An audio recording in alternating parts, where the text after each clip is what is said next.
Hi, I'm Tamara and welcome to my YouTube channel. I'm doing a series on the 5 love language personality types. And the reason I call them personality types is because I'm going to give you the good, the bad, and the ugly. And these are languages that we use in our everyday life. So if you're having marriage issues, you're having problems with the boss, it's probably because you are not doing their love language and you're also offending them in some way when it comes to their very own love language. Now, the great thing about these 5 love languages is that they're very easy and quick to learn, and I really think they're even more important to life than the Myers-Briggs personality types because it applies to everything. Did you know you prefer one love language over the others? Take a second to rank the love languages in order from your favorite to the one that, if you're honest, you kind of can't stand or you have a hard time tolerating or implementing. This order may change as you gain a deeper understanding by checking out my love language videos. The love languages are quality time, acts of service, words of affirmation, gifts, and physical touch. So today we're going to focus on words of affirmation. Keyword, words.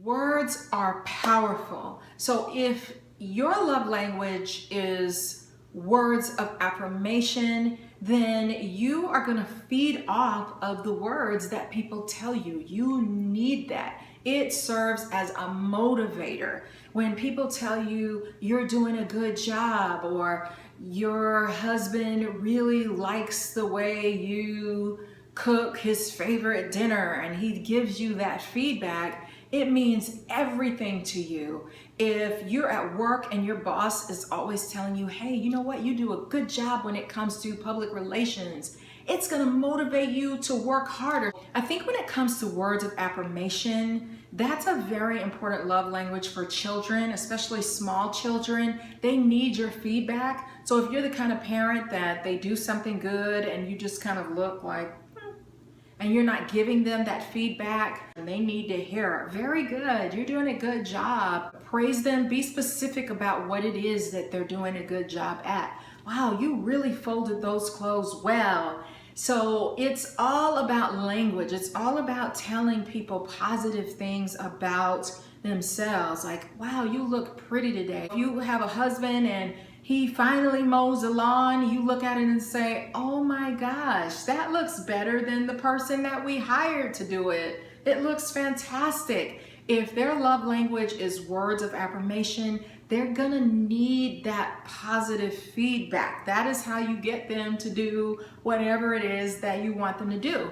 You'll also notice that a person is words of affirmation if they let you know, hey, I really like that shirt that you're wearing, or thank you so much for helping me yesterday. It really meant a lot to me. They're expressing themselves through words. They're going to point things out. They're not going to just have things floating in their head that they're not letting you know about. They're going to give you feedback. So you see these? I actually make these. They're cards, so I can give them to people on their birthdays. I can give them to them as thank you notes. And in fact, the reason why, oh, this one was upside down. The reason why I have these out is because I'm getting ready to write thank you notes to some people who took me out to lunch, and it meant an awful lot to me, and I want them to know that I really appreciated it. So it wasn't so much the quality time, because that is one of the love languages. It was the fact that, wow, they would actually do something this nice for me. And so I let people know that I care about them by giving them a piece of the love language that means so much to me. So it feels really good to me when people thank me for something, or they appreciate me. I need to hear it verbally. I would say the bosses that I've worked for that have been my absolute favorite, it's because they would tell me,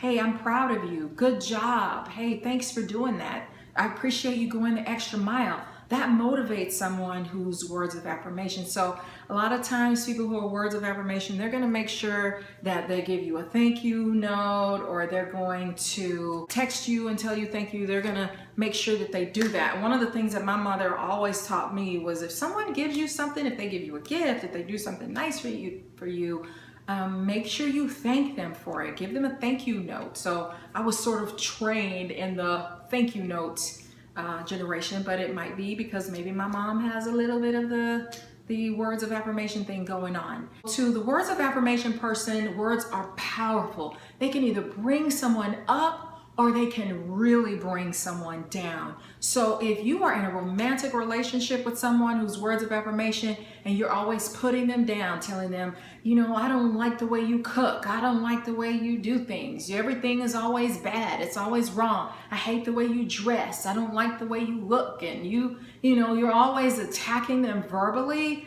That is extremely painful and extremely hurtful to that person. So you want to be careful. You want to use tact. You want to say it in a positive way, like, that green that you're wearing is okay, but when you wear blue, wow, like that is your color. Saying it in a way that's not offensive.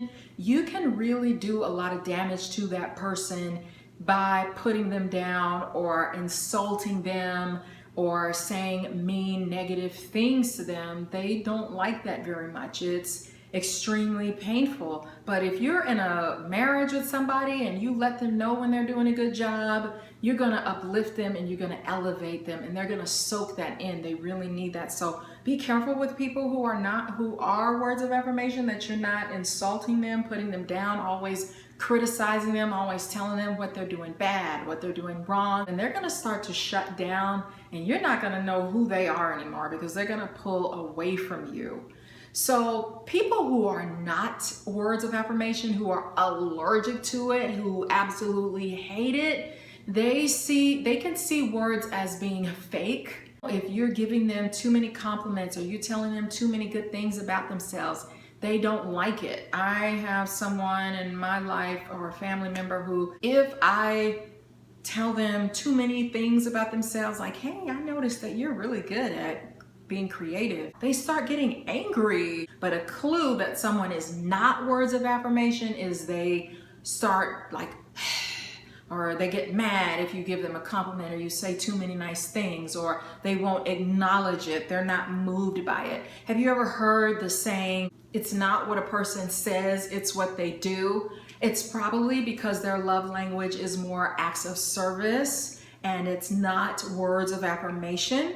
Because a person who's words of affirmation, the words are gonna mean an awful lot. A person who doesn't feel motivated by your words, even if they're doing a fantastic job, they may be very perfectionistic. They may be very hard on themselves. So by you complimenting them and telling them, you know what, you are so good at that, it might remind them of the things that they're not so good at. It just adds another layer of, I'm not perfect enough, or I'm not getting things right enough. And I know that sounds weird, but they're not gonna react very well to your words. They're also not gonna give you much feedback. So they might be the person that opens up a gift and they just sit it down. They might say, thank you, but they're not gonna tell you what they like about it. If a person is words of affirmation, they're gonna tell you what they like about it because that's important. Sometimes people who are not words of affirmation, they may be thinking these things in their head, but because they're not sharing it with you, you have no idea.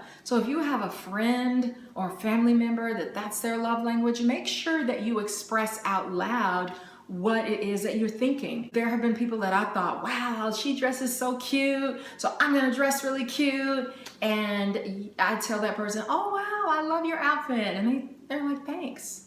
And then you find out later that they like how you dress too, but they are thinking those things, but they don't verbalize it. That's how you know that they're not your same love language. So make sure that you express those things to people that you care about. It's super important if that's their love language. Because the worst thing is gonna be like if you cook a meal for your boyfriend and he just eats it and he doesn't say, oh, this is so good. It's like, okay, that's like a hit to the ego. So make sure you are sharing those things and expressing them. I think when you have a teenager, you need to start figuring out what your teenager's love language is so that you can speak it. Because I can't tell you how many countless teenagers that I've worked with that feel very much unloved by their parents. And you talk to the parents and they're like, well, I'm doing this for them, or I'm telling them this, but you're not speaking their love language, so they don't feel very loved. Here's a couple of other tidbits. There might be somebody that they really can't stand, or they might be working with someone who's extremely difficult to deal with. So they might use those words of affirmations to sort of get their way with that person, or to sort of smooth things out, or to sort of hide the fact that, you know what, you are really annoying. So they might give that person some false compliments that mean absolutely nothing, because they're thinking, really, I hate your guts. But they might use those words to sort of get people off of their back, especially if the person is extremely difficult. So, and for that standpoint, anybody can use their love languages in that same way. Everybody is guilty of doing that when it comes to their own personal love language. They might use that love language to help them in situations where they don't get a person, or they don't understand them, or the person is just incredibly difficult. A person who that's their love language, they're going to do some verbal checks. They're going to check to see, hey, are you okay? Is everything going all right? They're going to do those verbal checks on you to make sure that, you know, everything is good. We're cool in this relationship. They're sort of good at like checking the emotional levels of people and making sure that they're okay. So here are the downsides about being words of affirmation. Remember, I told you I was going to give you the bad side, the ugly of it. The downside would be they take words so strongly that you might not even be trying to offend someone, but because they're very much words, you accidentally offend them with your criticism, even if it's just a positive critique, or you say something off color, or maybe you're in a bad mood and so you snap at the person and you kind of like, shut up, or you say something hurtful in a bad moment. That is going to be very painful to that person. They might take things too personally.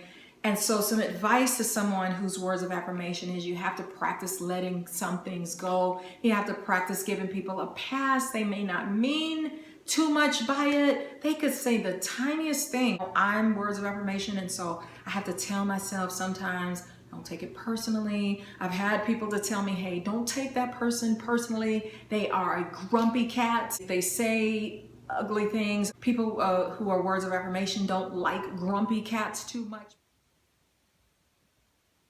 because they're always scowling and they're always yelling and they're always mad and they're always mean and angry. Try not to hold grudges, especially for people who have been great friends. Learn to let it go.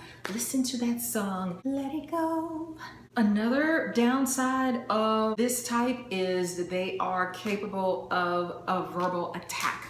Like they can break somebody down verbally. They could rip them to shreds. They could totally break somebody down by their words. Let's say they're just in a grumpy cat mood. They can be very vicious with their words. So you have to be super careful not to do that, especially if it's somebody that you're extremely comfortable with. They can really tear someone apart and then feel very bad later. So be careful with your words. You're talented when it comes to building people up, but you're also talented with breaking people down. So the third thing that I kind of touched on already was that they can be very unforgiving of people. They can cut people off because of the words that they keep using against them or to them, when the person might just be very frank, very honest, very straightforward, very blunt. Don't not forgive someone who you've built a great relationship with. So I hope this shed light on you today about